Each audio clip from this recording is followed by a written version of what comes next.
Welcome to the Real Recap Podcast. Long time no see. Pretty sure it's been 3 years since I think I've uploaded a podcast at all, or even a YouTube video at all. I'm your host, Damien, my co-host, Chad. Chad, welcome. Thank you. Thank you. If you were a part of the old channel, you would have remembered Chad from some of our episodes on our last podcast.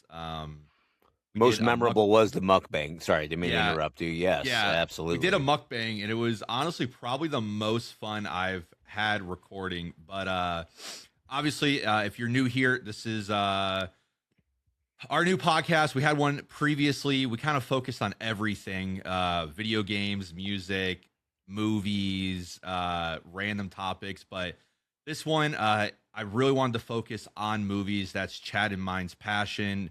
We collect 4K movies. We go to the movie theaters all the time. I frequent user of Letterboxd, so this is our passion. And honestly, this is what we kind of come together and talk about all the time. So it works out that way.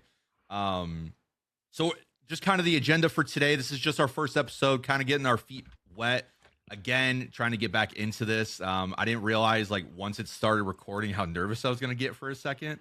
I haven't felt like this in a long time, so it'll be okay, buddy. I was there, I'd rub your shoulders. It's okay. Yeah, thank you, buddy. Thank you. No problem. So yeah, the first thing we really wanted to get into was the biggest movie of the beginning of the year came out, and it was Project Hail Mary, starring Ryan Gosling, directed by Phil Lord, Chris Miller, who also directed Into the Spider-Verse, Across the Spider-Verse.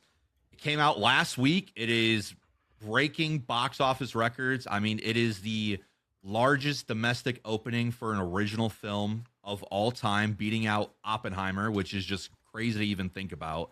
And its legs right now, I mean, it's in its second weekend and it's killing it. I know the Super Mario Galaxy movie comes out, and I mean, it's projected to still make like $800 to $900 million, which is huge for a film that's not a franchise or a Marvel movie or a Spider-Man movie, whatever, or even like a Dune movie or a Christopher Nolan movie. So this really came out from a book that released about a year ago, if I'm not mistaken, correct? Yeah, so I think book to movie. 2022, I think, is when the book came out. Okay. The author of the book also did The Martian. So if you saw the movie The Martian a few years ago, I think 2016, God, that was 10 years ago now, with Matt Damon. Yeah. This author has a lot, I think, to say in the sci-fi space. The Martian's a great movie, and I think this is even better, and honestly, one of the best sci-fi films I think I've ever seen. Yes. So Chad, just kind of give me your thoughts. Like, what was your excitement going into it? Like, what were you kind of hoping for? And, what was your experience like seeing it in theater? So even like before going in to see it, I'm seeing previews of this movie, and something's kind of like standing out. And that's pretty much I reached out to you, like, Damien. This movie, like, is this movie going to be a banger? I'm getting that gut feeling that this is something extremely special, because I was not tracking this. This was not on my radar whatsoever, and you kind of laid it down on me like, hey, this is going to be something very special. And then once you saw it, I got that text from you, 5 out of 5, best science fiction movie in the last, 5-something years, you would say? Yeah. And I went and saw it, and I was not prepared to feel all the emotions that this movie made me feel, from like excited to nervous to scared to creeped out.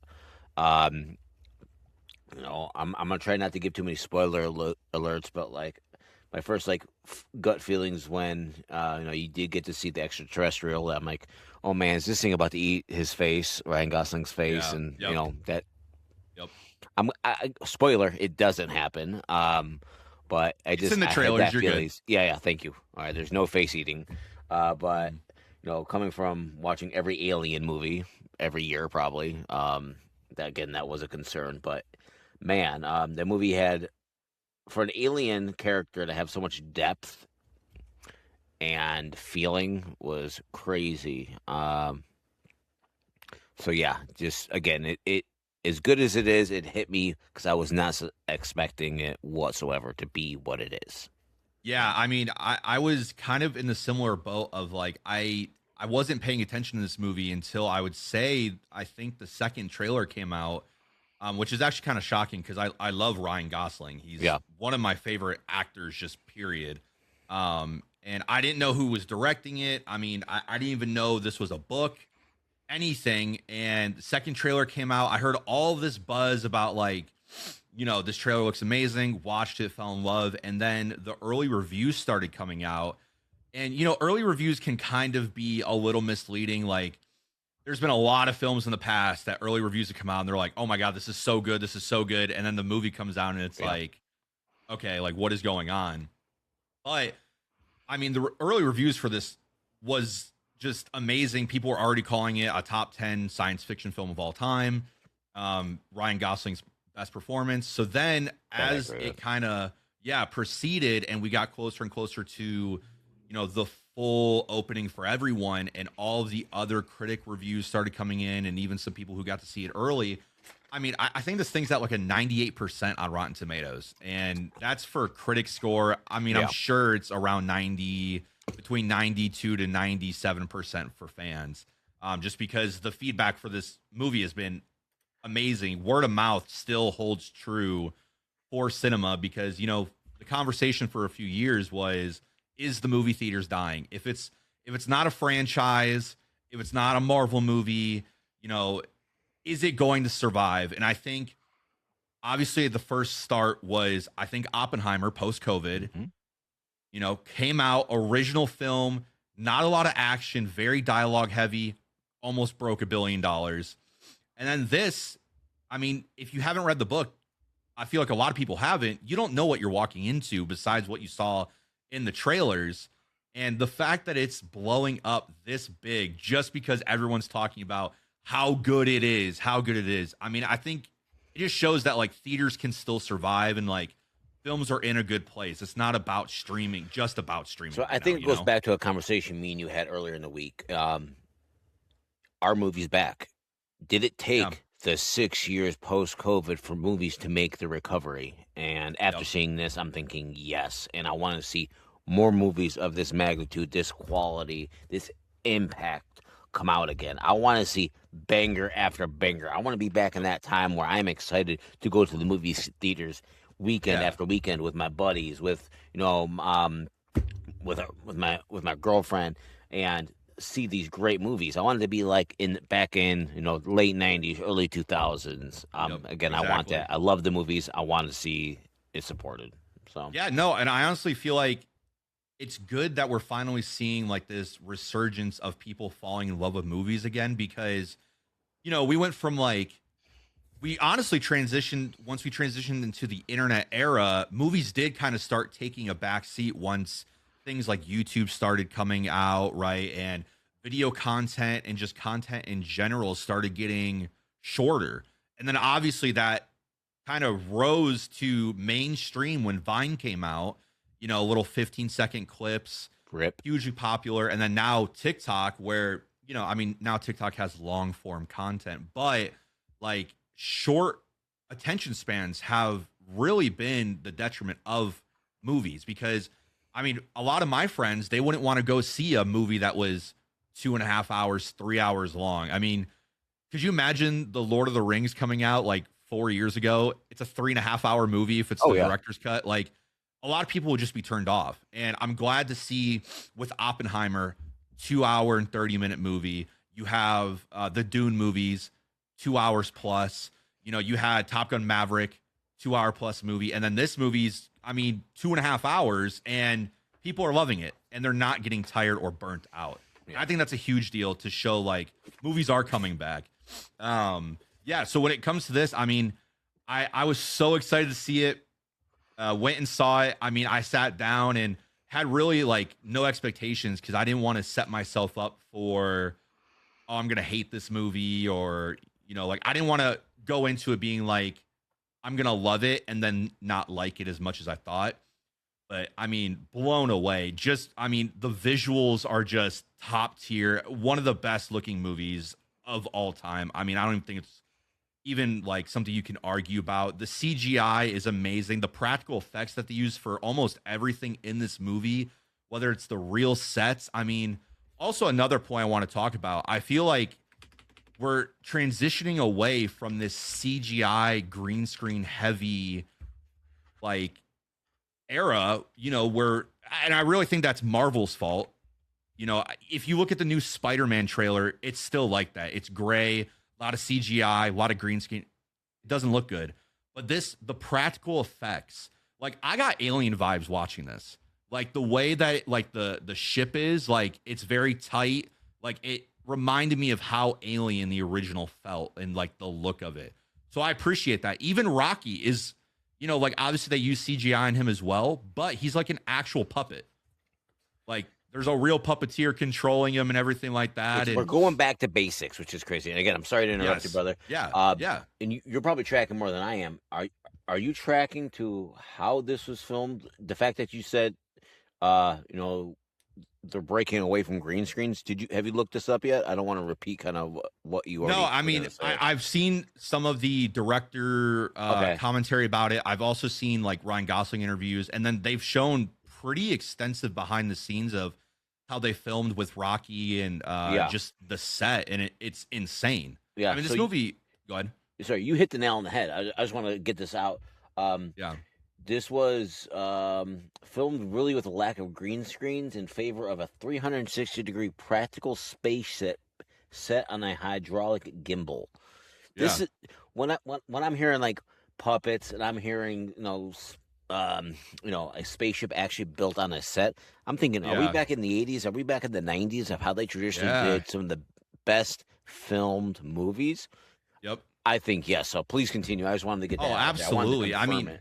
Yeah, no, absolutely. I mean, if you look at like classic movies, like we could talk about John Carpenter's The Thing real fast. Oh, part of that movie that like makes me go back and watch it every year is I'm still stunned by the practical effects of that movie. That I mean, we're talking about came out 40 plus years ago. Like that is insane that movie still looks good. That's what makes me go back. And so all of these movies that are practical, that have a lot of practical effects, Interstellar, a lot of practical effects, a lot of real sets, looks amazing. Whereas you go to movies that are CGI heavy. I mean, even if you go back to the original Iron Man from 2008, it looks rough. It doesn't hold up. So these films in 30 years that are just straight CGI, unless you're named Avatar, are not going to hold up as well as The Thing that still looks real today. When you're filming a real thing compared to a computer pixel that ages like warm milk. Yeah. And honestly, that real thing will hold up so much better because it is a real thing. Exactly. And even going back to like Project Hail Mary, I think you got a real sense of camaraderie between Ryan Gosling and Rocky because he's actually talking to something. He can work off of that. So you're definitely thinking, what you're saying is the actor has a better time, an easier time building a working relationship with something that's tangible, something you can reach out and touch than a green screen or actually nothing at all. I agree with that 100%. Yeah. I mean, I think obviously this excludes the Avatar movies because those are an outlier. Like, James Cameron had to spend tens of years to get the technology to work, and it looks amazing. Yes. I mean, the first one still looks good. That's the outlier. But most movies aren't doing that. They don't have that vision of James Cameron to create that technology. I mean, and I keep bringing him up, and I mean, I guess you could call me a hater at this point, but Marvel's like the worst. They pay for the lowest CGI that they can. And like, I think a prime example is like Black Panther, the final fight scene with like the trains and everything. It looks bad. It looks terrible. It looks unfinished. I mean, even a lot of the Spider-Man movies with Tom Holland, they don't look great. They look pretty bad. They look like clay figures. Yes. Whereas, if you look at something like The Amazing Spider-Man 2, that movie looks a million times better than any other Spider-Man movie because one, the suit's practical. They didn't like just cheap out and use a CGI suit the whole time. And they paid for amazing CGI creators and they spent the time. Whereas a lot of films right now are saying we're going to cut costs by using CGI. But really now it's turning out that if you build these sets, you're actually saving yourself money and people are wanting to come and watch. So I think it just kind of all encompasses this movie. Just it gave me everything I wanted. I mean, I teared up multiple times. Rocky is amazing. He starts off as scary and like I kind of was like, how am I supposed to like this creature? He looks weird and like then by the end of the movie, I'm like, I like a Rock better than most characters now, and like a lot of movies I that like a recently come back Rock out. better than most people. By the end Exactly. of that movie, Yeah, yes, absolutely. yes. And I mean, Ryan Gosling just gives performance after performance for his career. I mean, my personal favorite performance of his is Blade Runner 2049. So he comes out. I mean, if we're talking about filmography, this guy, I mean, what an amazing career he has already had. He starts off so young on like Nickelodeon. Then, I mean, his first real career break is Remember the Titans of Sunshine. Continues on with classics like The Notebook. Then in the 2010s, like that's when he really starts to take off. He had Blue Valentine, he had Drive, and then I mean, this run of Blade Runner 2049. Sorry, I would start with Blue Valentine. Blue Valentine, Drive, Blade Runner 2049, The Nice Guys, La La Land, and now this. I mean, those are all performances that people talk about just for those films. People talk about his performance in Drive, in Blade Runner, and he just continuously is just improving and just picks. I mean, even The Fall Guy, the movie about a stuntman. I mean, what a fun movie. No, that was a great movie. That was a Yeah. fun movie. A movie that kind of like resonates with me when I think of Ryan Gosling. A movie that I really love and I can watch this movie is The Place Beyond the Pines. I forgot about, yeah, amazing movie. Yeah. I Met his love that wife on there. movie. Oh, that's his, okay. Oh, Eva Mendes. Oh, good for That's his him. wife. Good for him, for right? I him. know, right? Good Oh, for what him. a hell of a guy. That was a awesome movie. Some great dirt bike Mhm. scenes, cat and mouse game Yep. between cop and bank robber. Awesome. So yeah, Yep. that's my favorite one up to this point was The Yeah. Place Beyond the Pines. So Real like quick tangent on that. I mean, I think for that performance, you're right. Like it is so good because he's only in half that movie, but yet his like presence is still felt throughout the remainder Mhm. of the movie. yes. I mean, amazing movie. But back to Project Hail Mary. Yes. So yeah, so by the time like this movie ends, I'm kind of sitting there like this was a theater experience. You know, I would put this up there with something like Avengers Infinity War, Endgame, Star Wars, like these movies that you go to and it's an experience. It's an all-in-one. Like the sound's amazing, the picture's amazing, the story's amazing. It makes you laugh, it makes you cry, like it makes you think. It made me think about things once I left the theater. It wasn't a movie where yeah, I had fun and I just never thought about it again. You know, where this one, like, I'm still thinking about it now and I'm going to go see it again probably this weekend. I agree with you 100%. I had to sleep on how I felt about the movie. When you text me, you're like, "Hey man, Mhm. what did you think of the movie?" I'm like, "Dude, I need 8 hours to process what I just saw, and I need to see it a second time to process again." Because it was just a roller coaster. It was a Yep. mountaintop of emotions and feelings, and I did not think there was going to be a movie in a theater that could make me feel that way again. Up to that point, I thought those days were over. So, Yep. you know. No, I agree. I agree. And I mean, I think this is, I mean, it's been a little bit, man, since there's been a movie that has made, I think, both of us feel something. I mean, Dune 2 and Oppenheimer and Maverick are really the ones that come Yeah. to my mind. I mean, even Spider-Man No Way Home, just because of Andrew Garfield and Tobey Maguire. But like, Yeah. you know, it is really interesting that it came out of nowhere. It's this blockbuster hit. Yeah. I think really it comes down to Chad, like, you know, it's been quite a few days since you've seen it. You know, we go out of 5 here. So what would you give it out of 5? Is it a 5. 5 out of 5 for you? It is. 5. Okay. 1, 2, 3, 4, Okay. 5. Would you say this is a top 10 sci-fi movie of bless you of all time? Oh yes, 100%, 100%. Would you say top 5 or is it you still there's got to be time? Um, as of right now, top 10 could be a top Yeah. 5, and I'd have to go through it and think about all the top, sci-fi movies that I absolutely love and adore, and then rank it. Yeah. So, Yeah. I mean, for me, I fully agree. I gave it a 5 out of 5. I think easily it's a top 15 sci-fi movie of all time. I think it's pretty easy that it's a top 10. I think what's going to distinct it from other movies is Interstellar, right? One of the greatest of all time. yeah. That movie, I still go back to probably every 2 months and just get back into the vibes, the feeling of that movie, the cinematography, the score. Like, I genuinely love that movie. I think it's perfect. I think time will tell how this movie does in terms of top 10 for me, just because is this a movie I'm going to watch every 2 to 3 months, or is it a movie I'm going to watch every 4 years? Whatever it ends up being. Like, a perfect example is the original Alien. I mean, I think it's a perfect sci fi movie, but I watch it every 2, 3 years. I have to be in the mood for it. Whereas, like, dude, Interstellar, I could go watch that today, Yeah. tomorrow, and the day after that. You know what I mean? Yeah. So The it'll be Alien is interesting. so good, though. Alien. Oh, Alien's great. Oh, Oh so yeah, good. I Aliens can is watch. so I good. think. I think I can watch Aliens anytime, though. I don't know. Different folks, different strokes. Yeah, I mean, I've always been a fan of the Predator series more, so I would definitely say the original Oh, Predator is that for me. yeah. No, I, Um, I enjoy Predator more than Alien, but I also love oh them very yeah, both. yeah. Yeah. So yeah, I mean, 5 out of 5, just Yes. classic. I can't wait to see it again and just pick up on the things that I missed.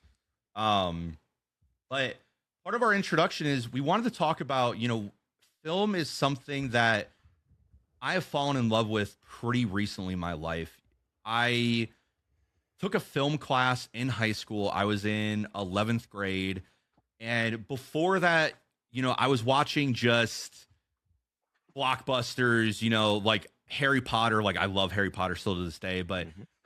I never watched a movie like Taxi Driver, or even something. I don't even think I would have liked a movie like Blade Runner 2049 if I didn't start developing my love for films in that class. And that was just because I got brought into different genres that I would never watch. I didn't like heist movies at all when I was Oh, younger. I mainly watched horror and superhero movies. That's what I grew up on, horror and superhero movies. And so for me, my start was this film class that kind of introduced me like, hey, this scene is lit a certain way. Look at how they're using the camera. Like, why do you think they're doing that? And it kind of like just opened my mind. And I was like, for the first time, I actually saw movies for like hidden meanings and like beyond the surface level. And then from there, I mean, to just get into it, we'll just go one by one, Chad. I mean, I think for me, like when I was younger, the first film that really made like an impact and like made me love movies was Scream 2. It's my favorite horror movie of all time. I think it's one of the greatest sequels of all time. I think Scream's the greatest horror franchise of all time. And Scream 2 is a movie that, I mean, I can't even tell you how many times I have watched it. I love the characters. I love the score. I love the wacky story that this one tells. I mean, you have a young Timothy Oliphant just going crazy as the killer. And when I watch this movie, it takes me back into that time period. I love the Scream movies because no matter which one you watch, if you watch the first Scream, what I love about that one is they go to like a retro rental video store, and that like makes me feel something. Each Scream does that for me. And Scream 2 just brings you back to like my younger childhood. So the first one for me would be Scream 2 easily. What about you, Chad? all right, I'm gonna go a completely different direction with this because me and you are from different generations. Hmm. I'm obviously little older, so I'm gonna different movies are gonna resonate with me. So, just quick side trip here. I grew up probably with more access to more media than I really should have at a very young age. Um, and my sister worked at a used um media store, Mhm. videos, games, what have. And one of the very first DVDs she gave me was The Game with Michael Douglas and Yep. Sean Penn. Mhm. Um, Again, this was one of the very first DVDs, and I remember how good this movie looked on. I had a 36-inch Mitsubishi TV. This thing Yep. was a tank. I had to move it a couple times. It was like the last console TV to ever own, and it looked ridiculously good compared to anything in VHS I was watching at the time. Um, this movie was a dark, almost had like a candlelit tone throughout this movie. It's again pretty young Michael Douglas. Michael Douglas was kind of never young if you watch his films. He's just been Yeah, he's forever. always been the Mi- same age. yes, Michael Douglas is forever and really young. I'm gonna say primish Sean Penn in Yeah, I this would say. dark, yeah, in this dark candlelit tone. Michael Douglas plays a wealthy, cold, precise businessman who receives a mysterious gift of the game, and the game is the gift meant for the man who has everything, and the game just encompasses him on his everyday life. Every interaction and location that he goes through is part of something bigger, and it comes a constant nothing. Hold on, is as it seems experience, Right. and he doesn't know who to trust. He doesn't know what's real. He doesn't know what's not, and all again by having all while having this like dark, need I say, relaxing tone, even though it's like a Yeah. drama movie. I can Mhm. watch this movie and relax. I'm like, oh, this is a great thriller. These are great twists and turns. And I'm trying to think, uh, was that Michelle Pfeiffer in there? I'm trying to think of his. I know I might be going off. I got to look this up. I apologize. But I don't remember yeah, if she was in that. It's been a while since I've the seen that. game. Hold on here. I'm gonna just hold on. Hold on here. I apologize. The blonde from game. Are you typing in the blonde from the game? No. Yes. Yeah, Okay. I would just like to quickly interject. I mean, this was one of the most enjoyable first time watches ever for me when I watched it a few years back. Way off. Sorry, Deborah Kane Unger. So, Oh, okay. all right, but Yeah. please continue with that thought. Would Yeah, have never I guessed that. I randomly watched it on a random night. I was by myself. Ooh. Um and I think it was on HBO Max or Netflix. I forget what streaming. And I was mindlessly scrolling. And then I saw Michael Douglas. And I like Michael Douglas. He's a Yes. very great actor. And I was like, I've never seen this. Like, let me sit down and watch this. And I know the other day we talked about it. And I was like, I don't know if I've seen that. And then I went and watched the trailer and I was like, I've seen this. What a fun watch. If you haven't seen it, like going blind, it's a fucking wild ride. It's fun. And that's how I got to see it. I got like Yeah. handed this random DVD, and it was like the one of the best Yep. discoveries I've ever had. So I'm glad you got to experience it the same way I did. Yep. So, yeah, man, I'd love to hear what your next one is. Yeah, the next one, I mean, it's gonna these are my two basic picks.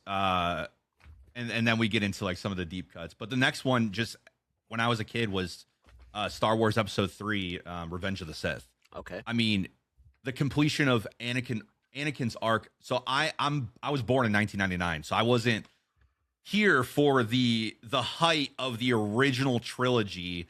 My Star Wars was, the prequels, and when Same. that was coming out. Same. Yeah, so like Revenge of the Sith, I still think is the probably the second or third best Star Wars movie.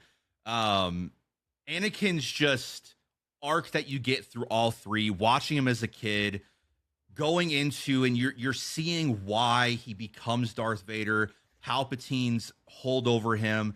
I mean, there's a reason why I feel like a lot of young men resonate with this film and love this film. And I mean, it still probably has the best lightsaber duel, Oh, period. 100%. The dual With the lightsabers? ending.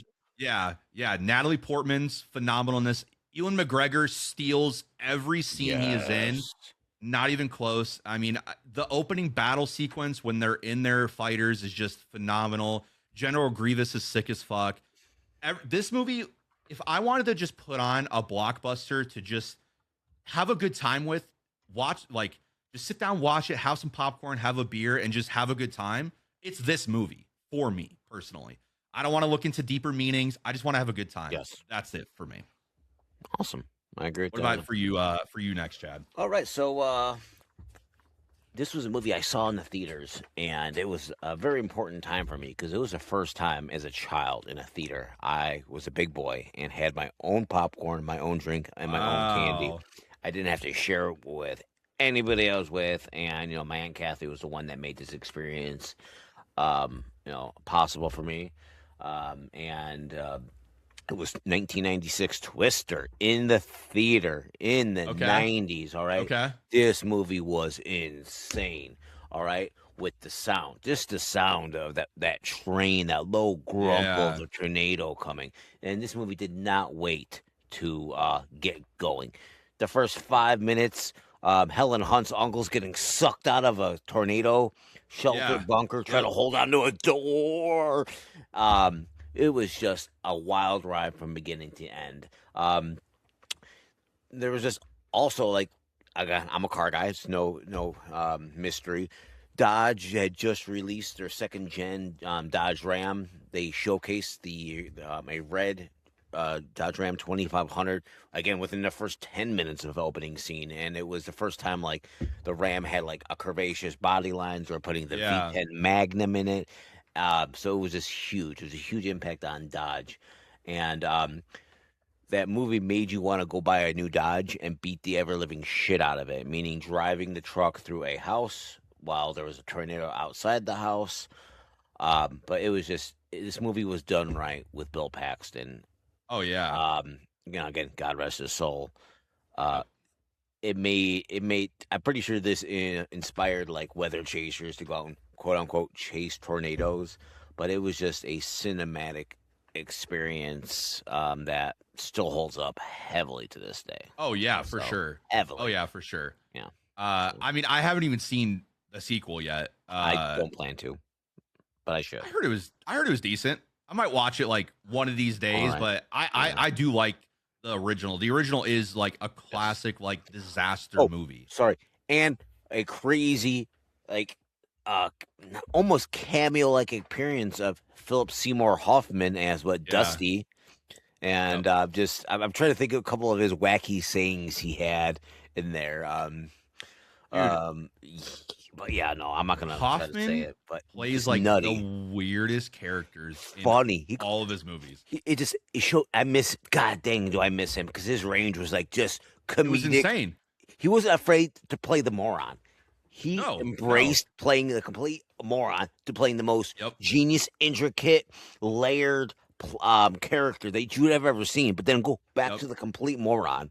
Love Exactly. that. He wasn't too proud to do that. But yeah, Yep. Twister. So there you go. Yes. Classic.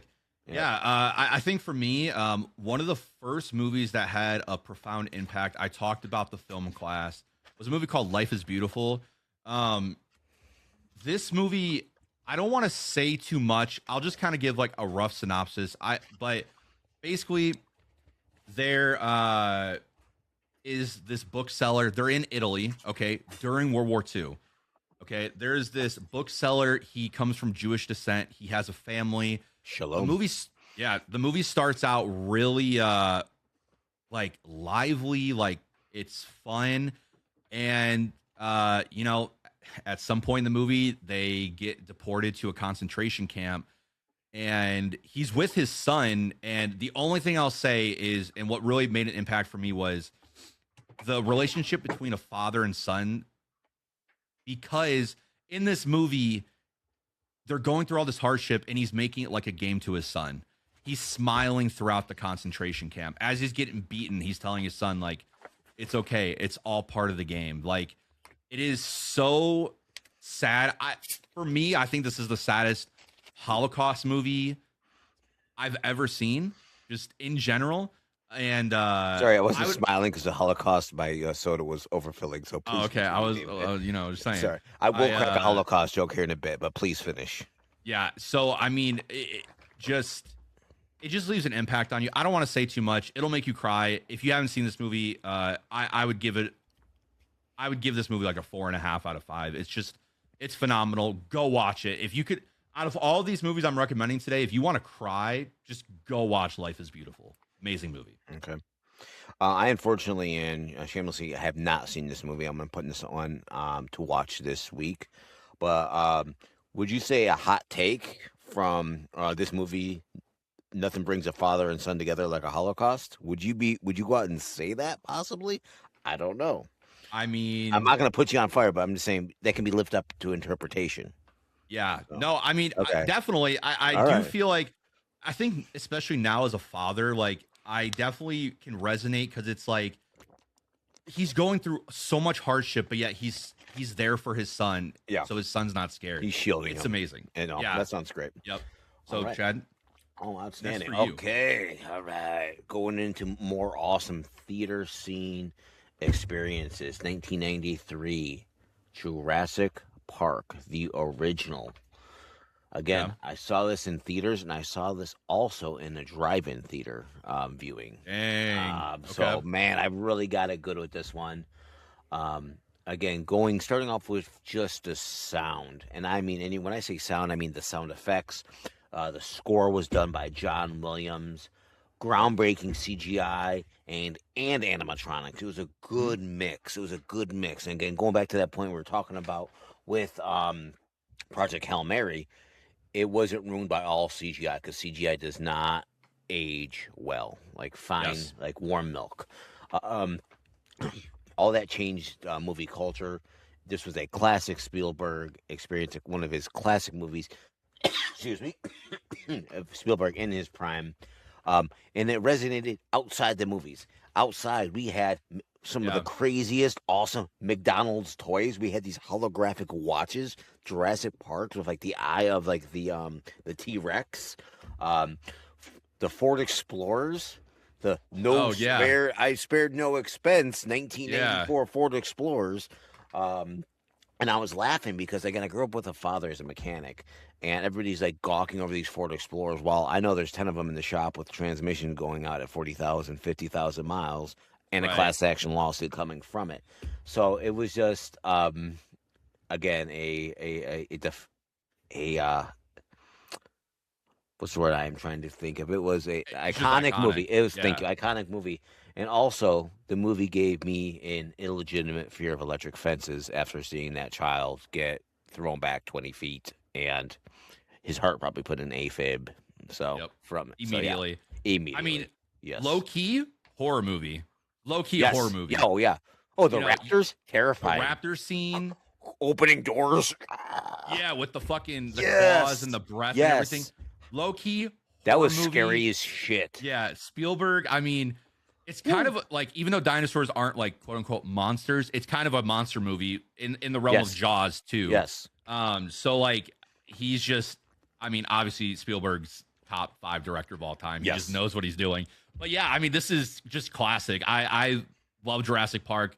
I mean, Jurassic Park's one of those franchises where like even the bad movies I still enjoy watching. Like even if you just look at the original trilogy, like I think the Yes. third one is kind of hailed as the worst one. I really like the third one. Third one Um had Goldblum, right? yes, yeah, Okay. yeah. No, I think it goes. No, no, no. Hold on. Why is third one? The third one has a lot of pterodactyls. It's been a while since I've seen it, Third but one is I without love. Goldblum. Yes, you're right. Sorry. Please Okay, go yeah, ahead. yeah. I apologize. Yeah, so I mean Jurassic Park is classic, classic. Yes, 100%. So my next and there'll be kind of a theme here, I guess. My next movie is One Flew Over the Cuckoo's Nest. Oh, it's a great I pick. mean, Jack Nicholson in his undoubtedly prime. I mean, this dude with one of the weirdest faces I think in cinema history. Him and Willem Dafoe, like you pick whichever one you think's weirder. Uh, but I mean, he gives. This is one of the greatest acting performances of all time. I mean, even all of the side characters. This is a movie that could come off as pretty pretentious really fast, and yet it has so much heart. The main villain is so small. It's a nurse, like, or the head nurse or whatever. Like, Nurse it, Ratchet. yeah, Nurse Ratchet, and like it's just it's so classic. It's so beautiful. All the characters in it. It talks about mental health. It talks about these psych wards, and it has an ending that just absolutely devastates you. Not going to spoil it, but I mean, when I watched it for the first time, I sat there and I'm not afraid to admit it. Like I sat there in film class and fucking cried. Yeah. Like that's what it did to me. So yeah, One Flew Over the Cuckoo's Nest. Also fully recommend. This is a 5 out of 5 for me. I think this movie's perfect. I think this is Jack Nicholson's best movie. That might be a hot take because most people might say The Shining, but this is my favorite movie from him. I think this movie gave probably a really early look into um, a a finer look into people with mental disabilities, mental Yep, issues, and the way we treat them, and the fact that we could always treat somebody better no matter what they're going through or what they're dealing exactly. with, and they are all human beings at the end of the day. Yeah, well, to So be honest, like I mean, so this came out in the 70s, and at that so time, yeah, people with these kind of mental, health situations were called certain names, especially in movies they weren't represented well. I mean, even yes, a few years after this, The Goonies came out, and like there's a character in there that is, chunk. he has some special, stuff going He's a on. special little guy. He's He's a a special little special. Yes, guy, he is. but this movie Big guy. doesn't treat them as No, second-rate humans. It no. really handles it well. It's kind of ahead of its time because Yes. now we're seeing a lot of movies about, people with special needs like Peanut Butter Falcon and stuff like that that Oh, really good kind of movie. touch on this.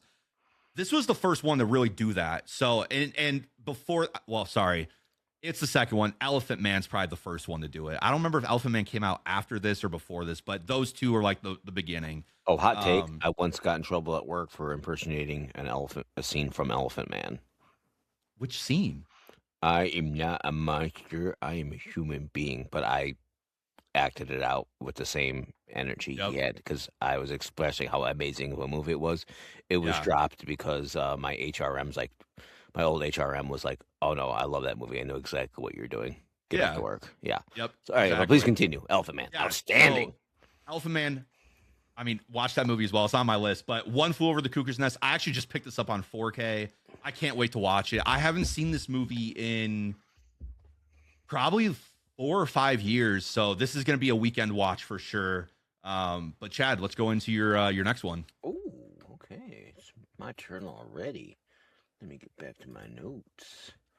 All right, I had like 8 of these I did, so I'm just trying to figure out which one do I want to impart on you. Okay, another movie theater experience, and this is kind of probably different than all the other ones we've already discussed. 1996, The Hmm. Birdcage, Robin Williams, Nathan Lane. Again, I saw this in theaters with my dad. I think this stands out as peak Robin Williams. This was Mhm. really my first introduction to Nathan Lane, and honestly was one of the funniest on-screen pairings I've ever seen. Um, this is also my first exposure to comedy centered around gay culture or somewhat gay culture because Yeah. it doesn't really like show it like all the movie like every bit of the culture, but it was my first like look into it.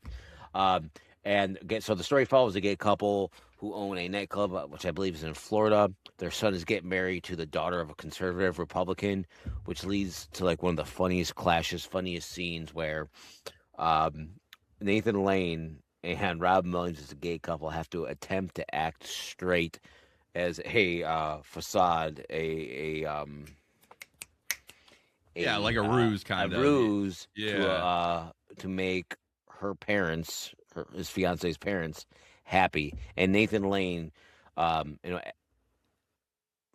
out of nowhere, dresses as in drag as one of the characters that he is. You know, he's a show person, and Yeah. just steals the scene and just sort of organically transforms into Robin Williams' son's mother, and it's just wild. One of my favorite scenes is they're actually out at a park, and Robin Williams is trying to teach Nathan Lane how to quote unquote act straight, and Nathan Lane's just screaming up a storm, and I can't help but crying.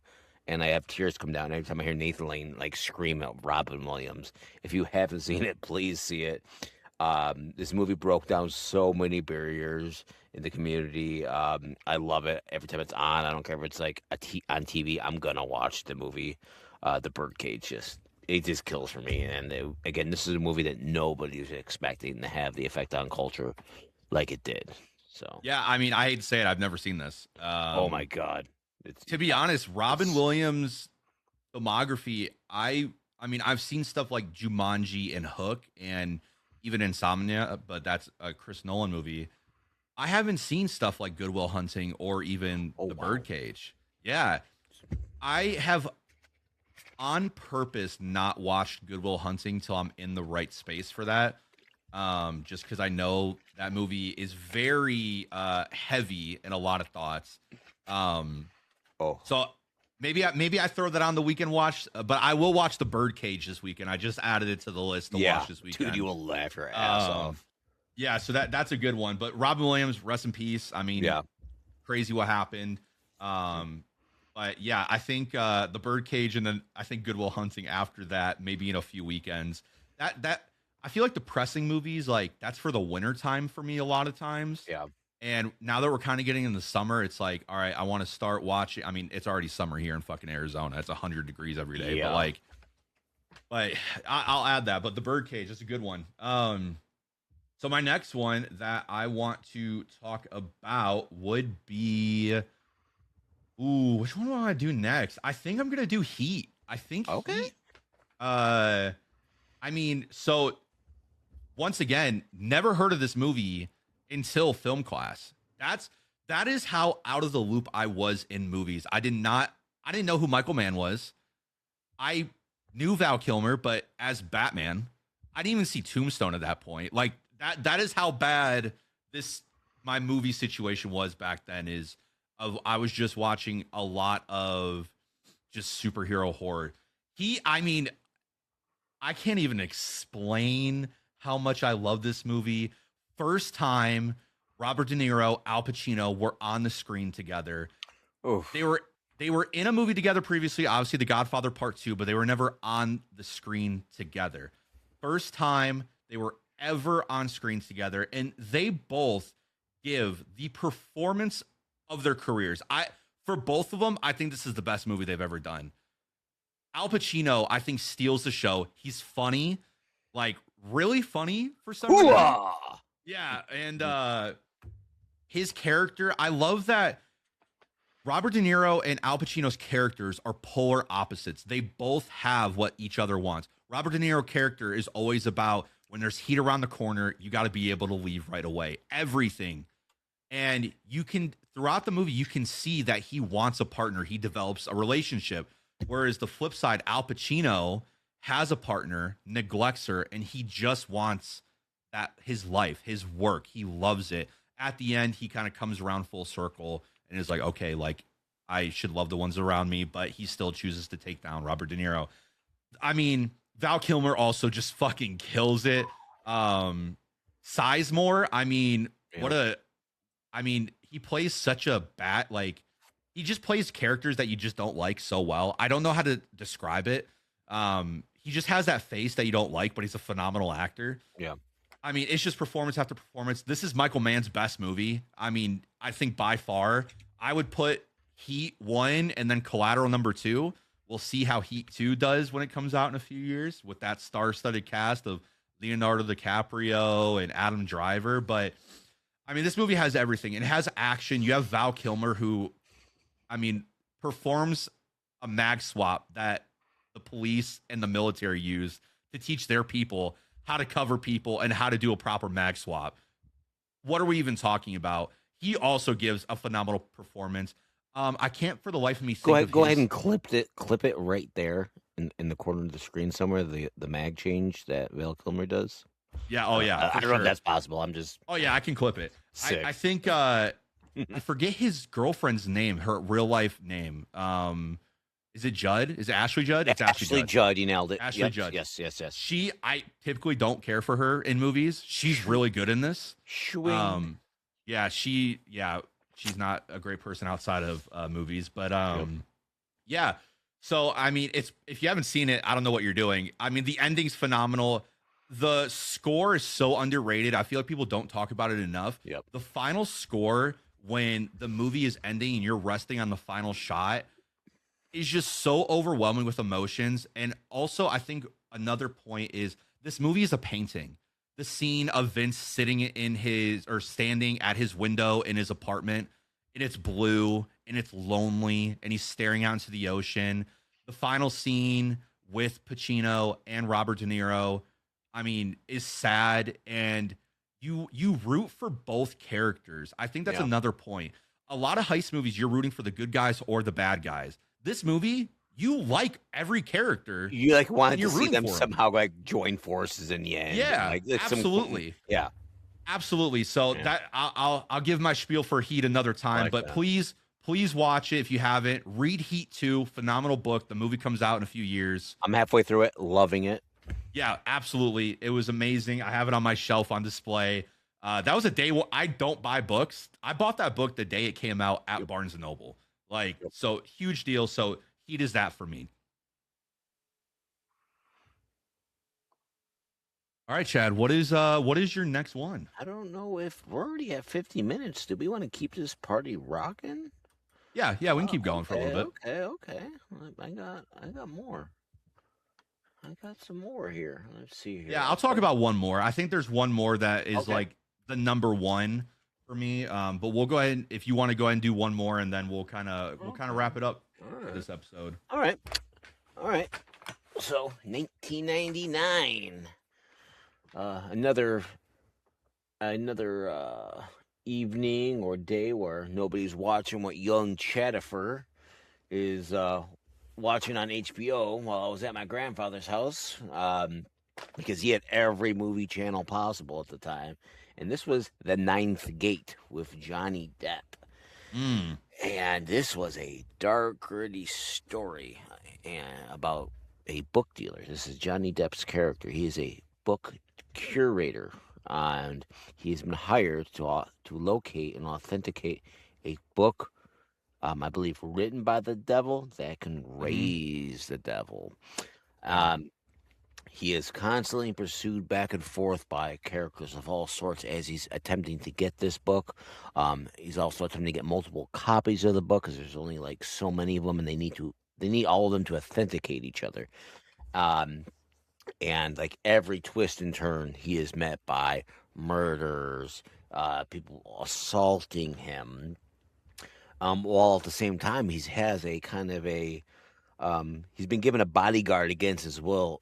This blonde, mysterious woman that only is showing up in times of absolute peril, where he's about to lose his life or get killed, and it's just another one of those examples of nothing is as it seems with it, and it's dark, it's gritty, but it just lures you in and keeps you looking for more. It's got a high rewatch for me. Mm. And I think it was just a really cool time for Johnny Depp. He was big, but he hadn't just blown up yet. He probably wasn't with Amber, and dealing with that craziness yet.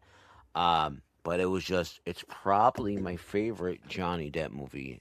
Wow. The ninth Gate, because I don't know. I love the journey it takes you on. So. Yeah, I mean, Johnny Depp at this point in his career was doing a lot of like he did The Broken Window. He did I love he did From Hell, which I actually confused this movie and From Hell. From Hell, he's like I think Jack the Ripper, if I remember right. If you haven't watched that, I would watch that movie. It's around the same time period as this film. He was doing a lot of like different types of movies. And this movie's really good. I've only seen it once. I actually watched it last year for the first time.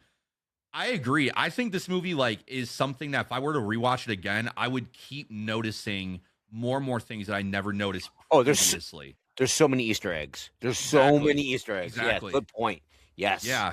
And you know, I think I want to rewatch it before I say like if this is like a top 5 Johnny Depp film for me, but I remember really enjoying it. Yes. I don't even know what my favorite Johnny Depp movie would be. I mean, I guess that might be a future episode. Yeah, that might have to be a future episode. But yeah, that's a great pull. That's a great pull. Yeah, the one I'll end on, Blade Runner 2049. Chad, I'm sure you knew I was going to talk about it. Couldn't tell. Yeah, I mean, this movie, if I had to like watch one movie the rest of my life, it'd probably be this. I love everything about it. Denis at the height of his career. He just did Arrival right before this.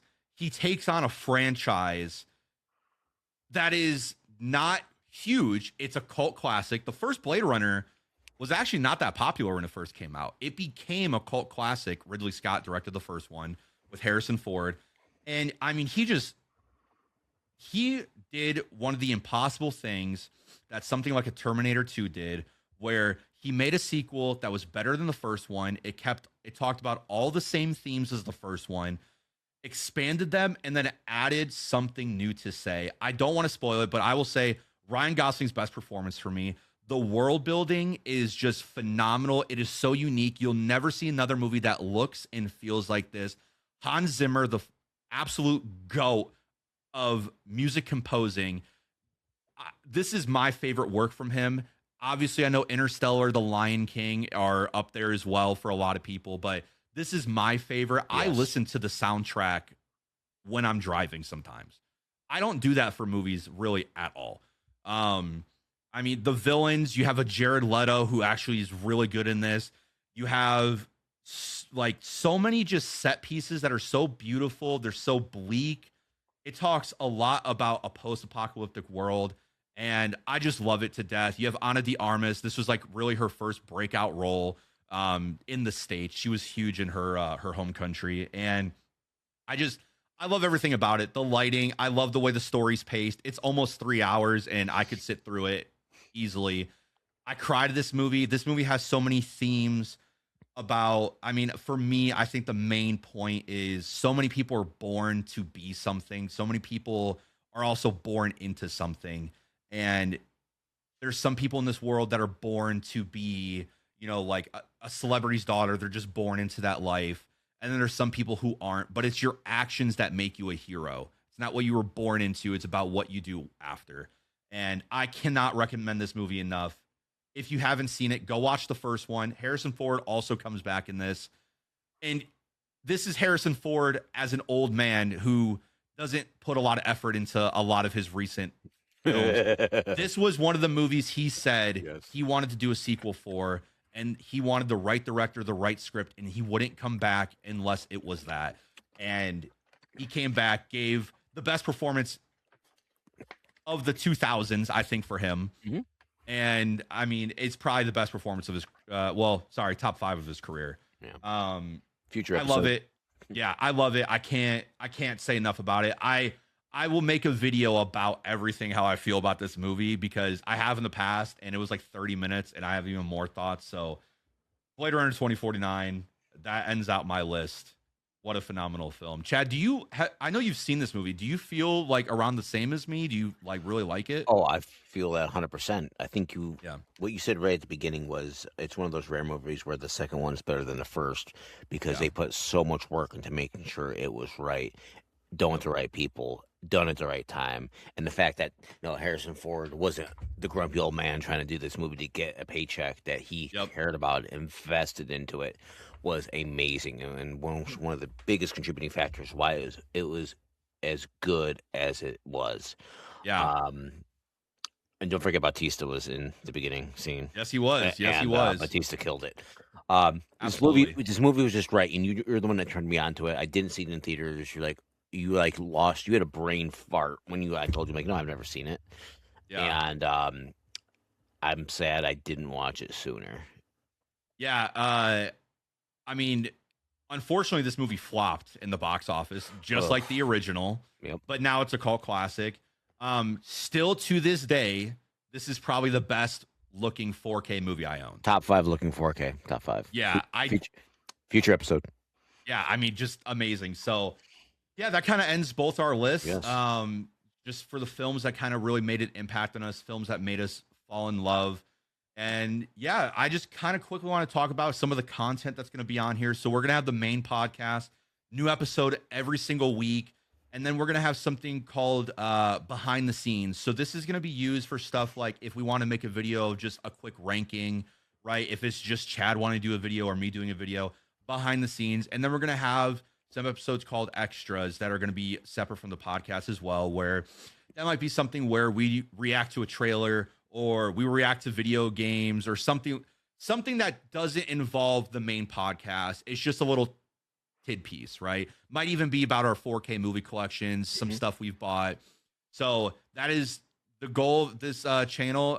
So weekly uploads, and then those kind of sprinkled throughout the month. So I really appreciate everyone. If you've been around since the original podcast and you've stayed subscribed, I really appreciate it. I know this is a big change. So I really appreciate everyone, following us on social medias. I'll have everything linked down below for me and Chad. This is on Apple Music, or sorry, Apple Podcasts, Spotify, YouTube. We have an Instagram, we have TikTok that'll be cut up. So if you want to watch some bite-sized pizzas, all on TikTok as well, and Instagram Reels, I guess I can make it on there as well. VHS, Betamax, Yeah, DVD, Laserdisc, everything. So bring back Laserdisc, yes, please. please. Yeah. So, and if you also have any suggestions for future episodes, please comment down below. Let us know down below movies that made an impact on your life. And please subscribe, share with your friends, and we will see you guys next week. Thank you for watching. See you guys.